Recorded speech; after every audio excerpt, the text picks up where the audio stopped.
ஒரு நாளும் மற்றவர்களைப் போல நீ என் காலை வாரி விட்டதில்லை. அதனால்தான் ஏனோ உன் மீது எனக்கு காதல் வந்தது. உன்னை பொருளாக நினைத்திருந்தால் எப்போதோ விற்று தள்ளியிருப்பேன். என் உயிராக நினைத்து விட்டேன். அதனால்தான் என்னால் உன்னை விற்க முடியவில்லை. உயிருள்ளவரை உன் கூடவே தொடர்வேன். கல்லில்லாத கடவுளுக்கு மாலை அணிவித்து பூஜை செய்வதை விட நம்ம லைஃப்பை காப்பாற்றுற இவனை மாரி ஒரு நல்ல மனுஷனுக்கு நம்ம பூ அணிவித்து கையெடுத்து கும்பிட்டால் அதுவே கோடி புண்ணியம். காட்சி தராத கடவுளுக்கு கோடி கோடியாக கொட்டு கொடுப்பதை விட காட்சி தரும் இவனுக்கு கட்டி ஒரு முட்டம் கொடுத்தால் தப்பு ஒன்றும் இல்லை. ஐ லவ் யூ செல்லக்குட்டி.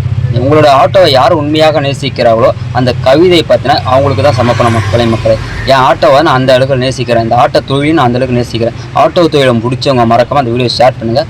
அப்புறம் உங்களுக்கு ஆட்டோவுக்கு உண்மையாக இருந்தால் மட்டுமே நீங்கள் இந்த லவ்வை புரிஞ்சிக்க முடியும். புரியுதுங்களா? இதுதான் விஷயம் நண்பா. நன்றி நண்பா.